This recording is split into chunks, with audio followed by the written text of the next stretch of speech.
Yes, Superman is faster than a speeding bullet, and Bill Sienkiewicz proves that on this cover of Amazing Heroes number 36, Dateline, February 29th, 88. I love this cover the more I look at it. That sort of goofy grin on Superman's face, his eye looking back at the bullet having the little spin marks around it to show that it's actually in motion, the whole blur across his face as he's moving faster than the speeding bullet, all that good stuff. Just a great cover. So this issue, as you can tell, is celebrating Superman at 50 years of age, or since the first Superman issue came out. It is a thick issue. It is 128 pages, and it has a lot of articles in there about Superman movies, Superman the radio show, Superman TV shows, interviews with Kirk Alyn. Andy Mangels wrote his heart out for this issue. Andy Mangels, who I first got to know his name from in the pages of Comic Buyer's Guide. He would write a lot of the media tie-in stuff around comics. That was his bailiwick, and he was doing it even back here in Amazing Heroes, and he dominates this issue for sure. I'm not going to discuss most of that stuff because honestly it's not the part I'm interested in, but there is some great stuff in here, including the best tribute to Superman you're ever going to read if you can stop shaking your head and laughing at the language of it, because oh boy, is it amazing. We're going to get to that, I promise. But first in this issue, let's take a look at what we have coming up here. We can start with some of the news bits and pieces. This one is not funny, I guess it's ironic. According to the Los Angeles Times, there's going to be a book whose profits will benefit the Saturday Evening Post's AIDS information program.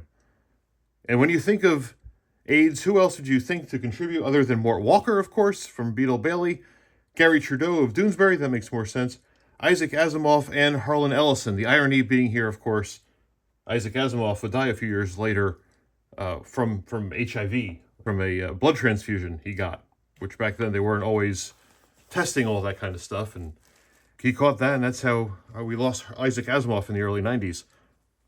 Archie Comics is sending pages depicting their characters in class while a teacher discusses AIDS.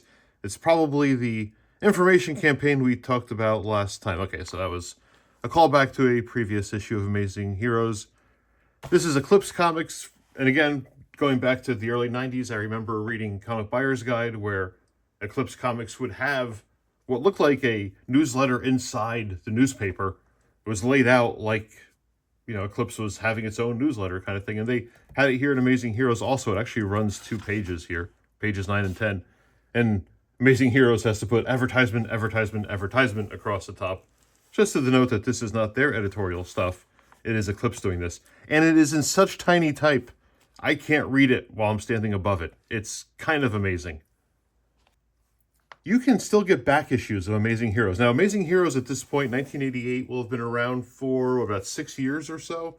And while the first 3 issues were sold out, you can still get most of the first 60, 70, 80, 128, almost all the issues at more or less cover price. I mean, $2.50. There's a couple that are $5 in there. 128 page issue there. $2.75. That's pretty impressive. I mean, I don't know how you get it. You have to get a pen with really thin lines to check off those boxes, but they must have had a stock house, a stock room full of these issues to be still having these ads going every issue. But good for them. And then we reached the Superman Gallery, an artistic tribute to the Man of Steel on his 50th from some of his fans, most of which you won't recognize, 1 or 2 of which might surprise you, but we'll see who we have here. Mark Badger to start the whole thing, somebody named Mark Wheatley, looking Wheatley-esque, some more fan art from fans.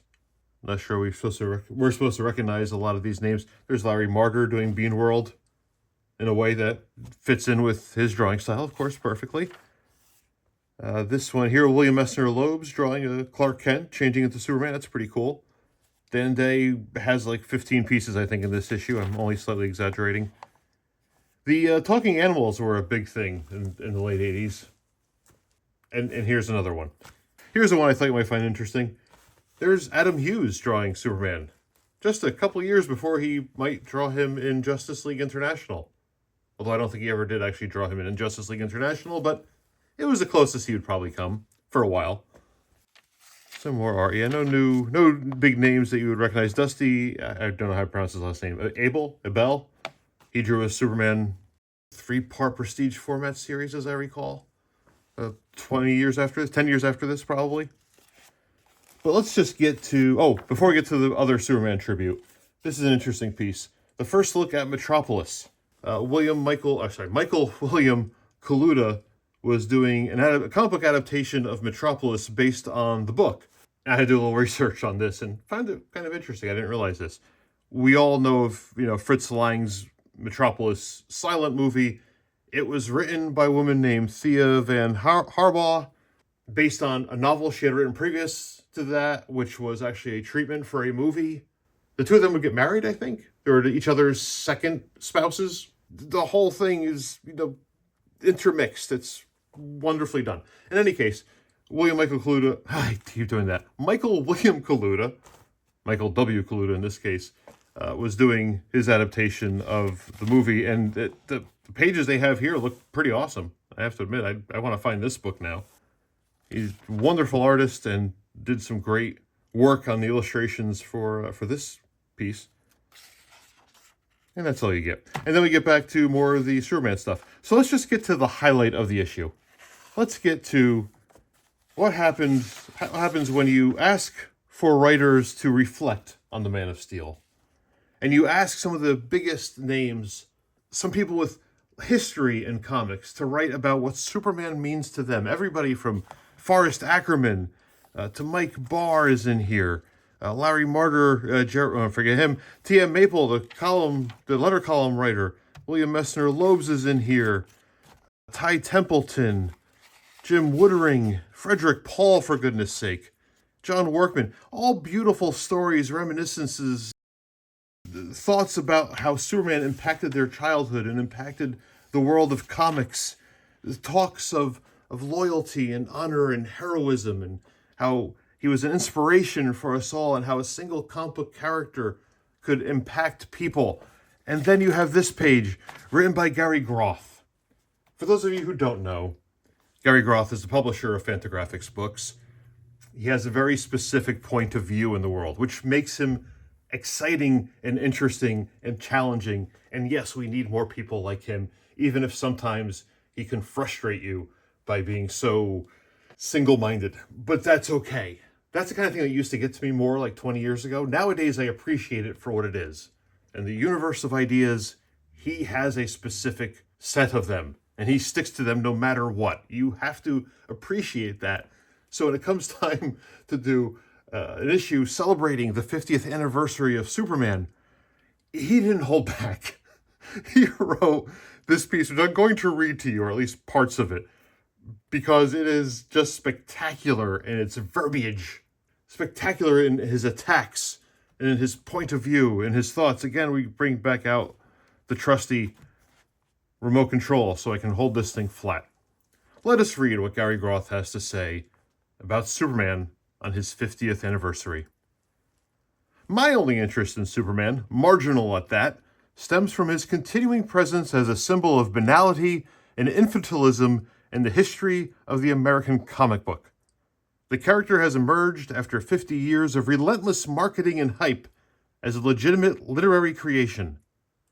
Fuzzy-minded liberals confer literary status upon the character because of the economic injustice perpetuated against its creators, Jerry Siegel and Joe Shuster, an injustice for which DC Comics should be rightly castrated. Jeez, ouch. Conservatives adore the character as a patriotic manifestation, as American as Mom, Apple Pie, and selling arms to the Contras. Yeah, this was 1988. What kind of reference were you expecting? The usual gang of academic lint heads and pop cult apologists display their usual confusion of values by mistaking something of social interest for something of artistic significance. But the American mind, forever in a state of self-induced hysteria and blissful deceit, must infer greatness from commercial success. Hence, even a mind as agile as Harlan Ellison's can be seduced into making one of the most foolish and excessive statements of his career when he tells us that Superman is a creation of literary greatness because, quote, One of the unarguable criteria for literary greatness is universal recognition, end quote. And McDonald's is haute cuisine because it's sold more than 8 billion hamburgers. Ouch. In Superman at 50, Dennis Dooley writes a history of the creative composition of Superman, chronicling in torturous detail Siegel and Shuster's creative period in high school. It is dominated with minutiae of no conceivable interest to anyone except, God help us, a Superman scholar. But, however much Dooley tries, he cannot disguise the essentially banal and adolescent conception of the character. It is a story of two enthusiastic kids engaging in amateurish acts of exuberant creativity. Certainly this is not to be sneered at, but since it is relevant only because of their character's subsequent commercial success, and not because of the intrinsic brilliance of creative genesis itself, neither should it be bloated into the kind of high creation that it in fact is not.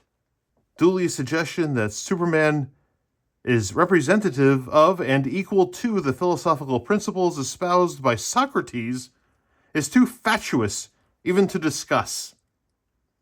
I mean, you can picture the spittle coming off of Gary Groth's mouth as he's probably typing this on a typewriter, so maybe he's not dictating it and getting angry. He sounds just so laid back in his invective. He's just this intellectual who sits there and casts aspersions and just writes with such a literary knife. It's glorious to watch. Again, you don't have to agree with it. I think maybe he's a little too high-minded in this situation. Maybe sometimes just pop culture is good enough for being pop culture. But maybe he's right. Maybe he's right in skewering the people who hold Superman up perhaps a little too high.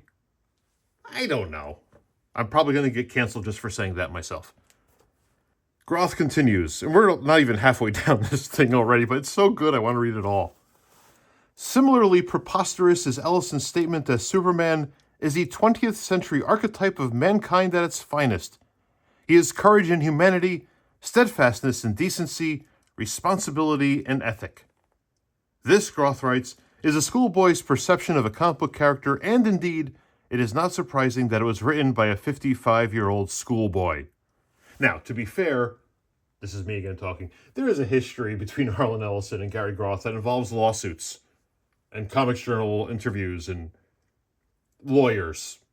There's no love lost between those two. So the fact that he's here picking on Harlan Ellison, in particular, Ellison being another hard-minded person who has a particular point of view and sticks to it and often goes against the grain and doesn't mind sharp invective either. I mean, those two heads were meant to bash at each other and to clash. And it's Unstoppable Juggernaut meeting Immovable Object 101 right there. Just great characters. The world of comics sometimes is more interesting from the behind-the-scenes business and editorial stuff than the stuff that's on the page. And this is a classic example. Back to Groth. Superman, quite apart from reflecting Socratic thought or Greek mythology, is the perfect American commodity, representing nothing so much as the 20th century triumph of market engineering, of image over substance, of visceral perception over the concrete understanding of coherent values. When the public wearies of one Superman, the corporation that owns him, controls him, promotes him, and benefits most from his success hires new marketing surrogates to satisfy the transient appetites of a new generation of consumers. Ooh, shots fired at John Byrne. After all, which Superman is revered as a literary icon and successor to the Greek myth? Is it Siegel and Shuster's Superman? Wayne Boring's Superman? Republic Serial's Superman? George Reeves, Mort Weisinger's, Kurt Schaffenberg's, Denny O'Neil's, Kurt Swan's, Neil Adams, Christopher Reeves, John Burns? Or the countless other Supermen that DC has commissioned over the years? Now, one might argue at this point that it works because the character works despite all of those interpretations, or it works because that iconic character can be interpreted in many different ways and still be that iconic character at the heart of the matter, and that's part of the power. Just thinking out loud here. Superman is an American symbol, though. Notwithstanding his humble beginning at the hand of Siegel and Shuster, Superman was sold to the American public by a company who couldn't care less for courage and humanity and stands as the successful marketing of pop mythology. And like a political candidate who offers image, bombast, and demagoguery over substance and ideals, Superman has come to stand for values he never consistently realized as a creation. He's the ultimate American icon. He can be sold, marketed, and merchandised, whose image can be replicated on everything from pillowcases to beach balls to underwear. Gary Groth, also obviously a rah-rah, go America kind of guy. No, kidding.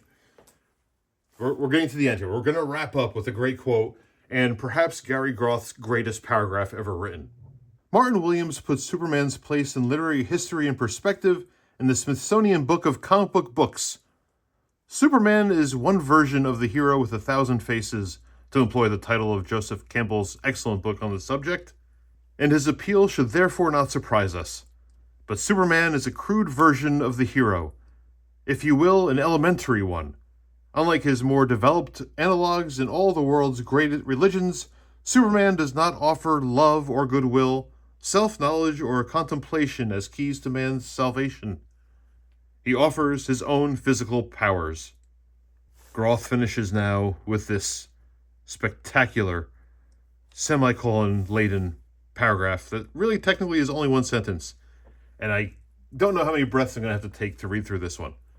This assessment will be roundly ignored because the prose style isn't dazzling or bloated, merely sober and succinct. The observation lacks hyperbole, and the critical faculties have not fallen prey to nostalgia or sentiment or popular attitudinizing.